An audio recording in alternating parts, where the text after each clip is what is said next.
Welcome. The SG, as you were there, colleagues, members of the media, has just addressed the regional conference of the Greater Johannesburg region, the ANC, which is both an elective conference, but more importantly, we're looking at various programs and various discussions ahead of the upcoming National General Council of the ANC. The SG will reflect on the message that it delivered inside. Over to you, SG. We also have next to us the regional coordinator, Professor Sabona Malani, next to him, the spokesperson of the province, my apologies, SG. The regional convener, Comrade Dada Lorenz. Any question? One of the questions that you've said in your address here has really echoed what the Gauteng Premier has said yesterday about the existential crisis that the ANC faces. This conference is taking place at a time when voter numbers are really declining and not in favor, and they're not looking in favor of the ANC. And why was it important for you to remind the delegates about the fact that this is about the nations and the people? Thank you very much. It is very important that this biggest and important region of the ANC, that we remind each other about the moment, what we characterize as the moment. And this region has done well in terms of fighting back. There's been focus on winning back, but also our municipality, we are in a coalition. And our mayor here and the chairperson of the region, they have done well in terms of, and we keep telling them that we need to focus on that task of ensuring that we do good things like what they've done during the G20 and even beyond that. So you will see that the capacity that is there and the spirit of our structures here is about one, ensuring that we understand the moment, but most importantly, we don't drown ourselves in subjective weaknesses of the organization. Okay. Now, speaking of the G20, I mean, the city of Johannesburg was quite instrumental in terms of making that a success. And we're hearing news from the US that South Africa might not be invited to next year's G20. What are your thoughts and sentiments on this? The administration of Donald Trump have made up their mind that they're gonna be the aggressor against a peaceful nation. A peaceful nation called South Africa. That is a sovereign state.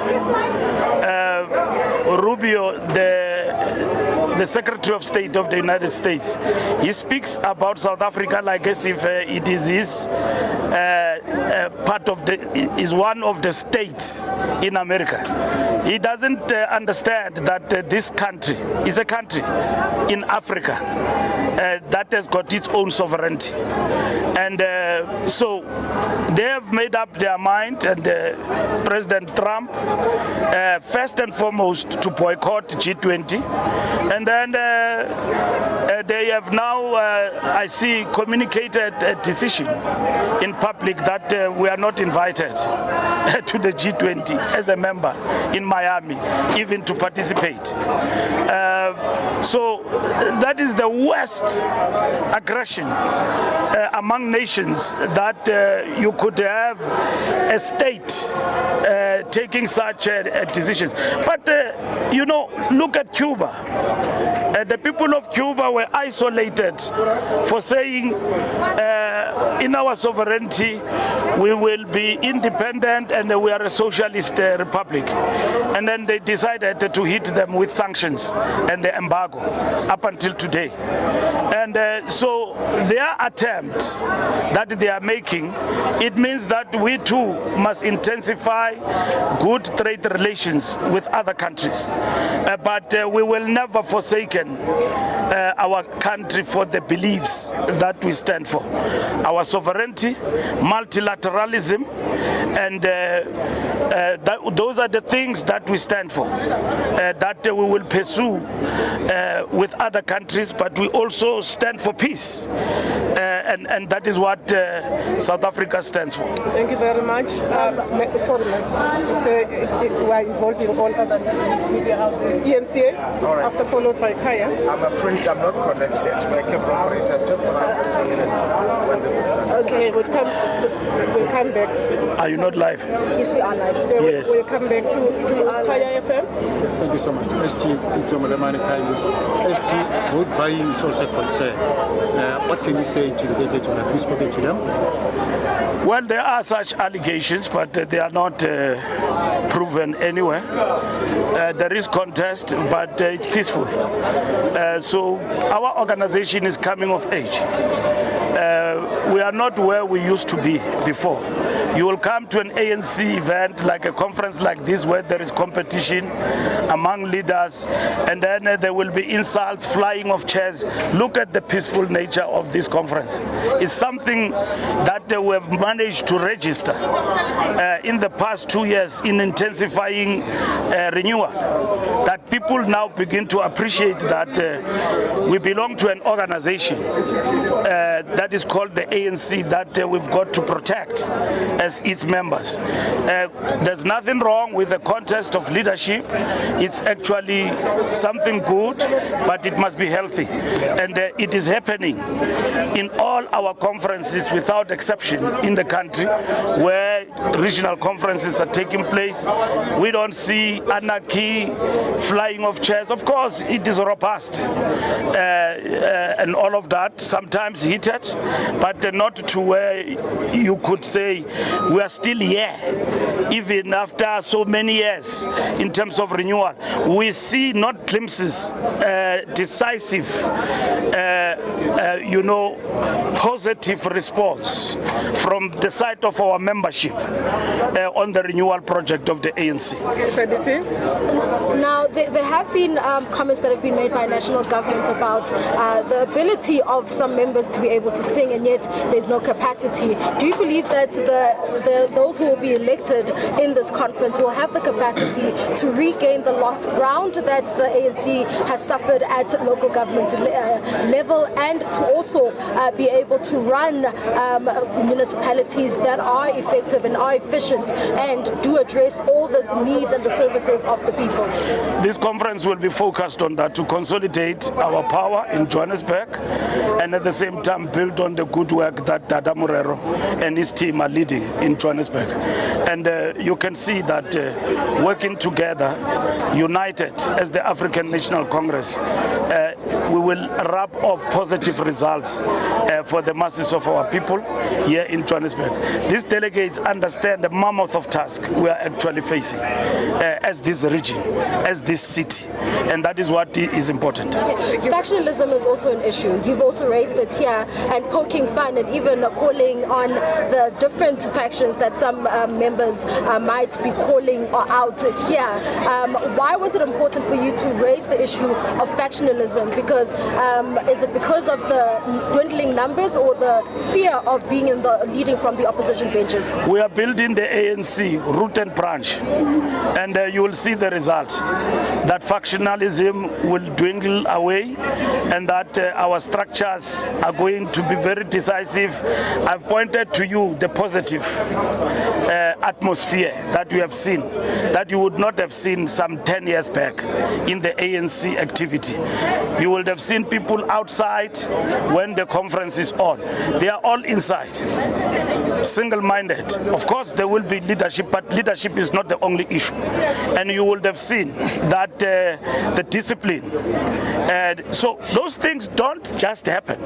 They happen because structures respond to a particular modus operandi of the ANC. And we are now in building the ANC root and branch. One of the important features of that renewal project is the discipline, is the focus on the work of the organization, internally build a strong ANC in order to ensure that we are actually able to come back in big numbers and influence society in a positive direction, but most importantly, deliver. I mean, one of the things that we have begun to learn through Madanga and all of that, capacity is important for the movement and for the state. So the people that get appointed must have some level of capacity. The display that we have begun to see to some of the people who have been entrusted with responsibility in government, just if you look at the Madanga Commission, it raises questions as to where did these people come from? How did they make it to that highest level of leadership? About the people who have made it to higher echelons of government, but do you not think that this is perhaps a failure on the part of the ANC to vet sufficiently those who are then deployed into these offices and ensure that they will uphold good ethics when they are in office? Let me give you an example. In Ekurhuleni, when the ANC was in charge there, we appointed good administrators, good people in positions of power. When the ANC was disposed of in Ekurhuleni, then all good people were put aside, suspended. Sometimes with not valid and convincing reasons. ANC runs effective administration. When we were in charge here in Johannesburg, right, Pakstau, successive mayors up to Masondo, and today we have Dada Morero who's leading under a coalition. When we were in charge here, you know that man on the stage you call Trevor Fowler. Those are the people that we appointed with clear capabilities under our administration. And all what we're emphasizing is that those who have found their way up in the system as a result of us losing power in certain municipalities, we must correct that. In terms of the roll call and our action plan in the municipalities, we are very clear that those who've got no capacity must be done away with. You will have seen the action plan being implemented in different municipalities in the Free State, in the Northwest, and everywhere else in the country. It's a revolution. It's on in terms of dealing with the incompetencies that have actually been there for one reason or the other. Okay.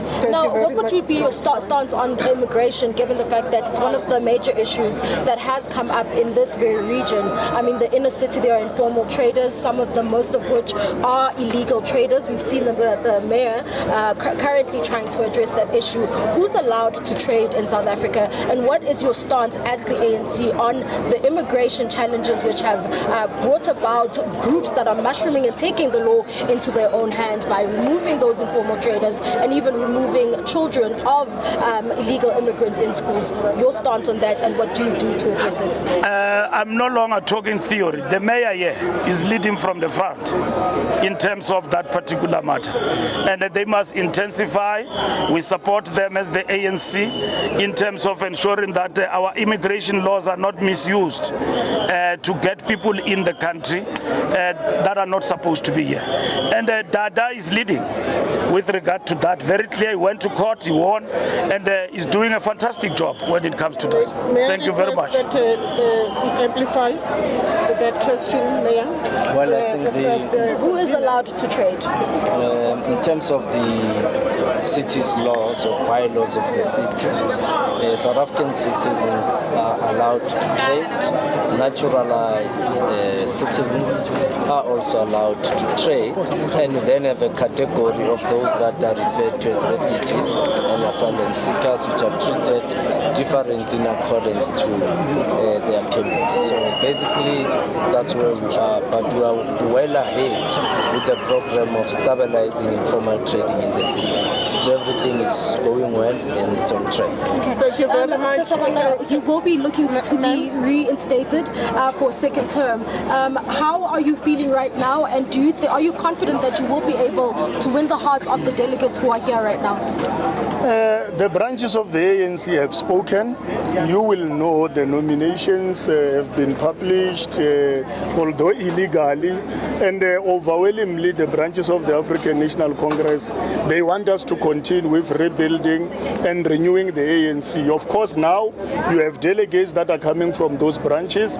We must give them space so that they make a determination in terms of the leadership that is equal to the task to implement the policies and the resolutions that the SG was talking about, matters that we need to focus on to win the lost ground. So it must never be about us as individual wanting to be retained and all that. It must be about the ANC. Are we equal to the task to be retained to reclaim the lost ground? This is what the conference will decide. And of course, we will subject ourselves to what the delegates of the conference requires all of us to do. Of course, we are ready to continue doing the great work in reclaiming the lost ground. Thank you very much. Are you confident that this conference will not collapse, sir? It's not collapsing. South Africans need to be ready for in regard to this aggression by the US. Thank you very much. It has become very clear that day by day there is determination coming from that side to isolate our country, and we need to diversify. And the government is leading very well in that particular regard. We have been targeted by the Trump administration for imperialist reasons. They want us to forsake our sovereignty, and they are treating us not like a country. They are treating us like a sub-state of the United States. And they boycotted the G20 for no reason. South Africans, black and white, have been telling the American administration there is nothing called genocide in South Africa. So on the basis of misinformation, they are on the rampage, targeting a peaceful nation, a democratic state. In our country, we held an election. Within 14 days, we constituted a government. Not just a government of national unity. And no dictatorship, flourishing democracy. You target that nation for reasons that cannot be clearly explained. Of course, there is a fringe here in our country that ran to the United States, spewing, diatribe to the Americans about our own country. And these are the consequences we are reaping off today as a result of their actions. But all what we are saying is that we must be ready to defend our sovereignty as a nation. And that is what we are saying as the ANC, that we are not a sub-state of another state. And of course we continue to see this salvos, the latest by the Secretary of State, Mr. Marco Rubio, I think yesterday. But you as the ANC, do you anticipate that we are likely to be slapped with sanctions anytime soon? Anything is possible from those people. They don't think. If you can just wake up and isolate a peaceful nation like this for no reason, anything is possible. But we are not perturbed. Our government must be ready. We know that in America, citizens of the United States are with us, and they condemn what Trump is doing. Trump will be there for 2 years. This madness will go. Americans in the United States of America have been with us in the trenches in isolating the apartheid regime. They will be with us with this madness of the Trump administration. Let's conclude on your relationship as the ANC as well as the South African Communist Party. You do point out that the dilemma now is that you will have to rethink this issue of dual membership, given that the party now wants to contest elections independent of you as the ANC. Have you come to a decision where you will make members, particularly leaders, because you do have those who are in the Central Committee of the SACP and they are in the NEC of the ANC. Have you come to a point where you will want them to choose? We don't want them to choose. This resolution of the party is making members' life very difficult. I'm a communist. I'm a member of the ANC. Today, I'm made to choose between the ANC and the Communist Party. I mean, that is the fundamental question that we are raising about this resolution. This resolution does not help the alliance. When the ANC is at its weakest, the Communist Party chose a very destructive resolution. When we have been in the trenches with them, communists, side by side, and all of that, during a period where our movement is facing existential crisis, at our weakest, we are now confronted with this. I can imagine what is going to happen to communists in the ANC who are going to be made to choose between the party and the ANC, and they are going to choose the ANC. But it is not the ANC that is going to ask people to choose. It is the practicality of the resolution. Yeah. If I am a Communist Party chairperson, I'm contesting as a candidate in an election, and I happen also to be in the ANC.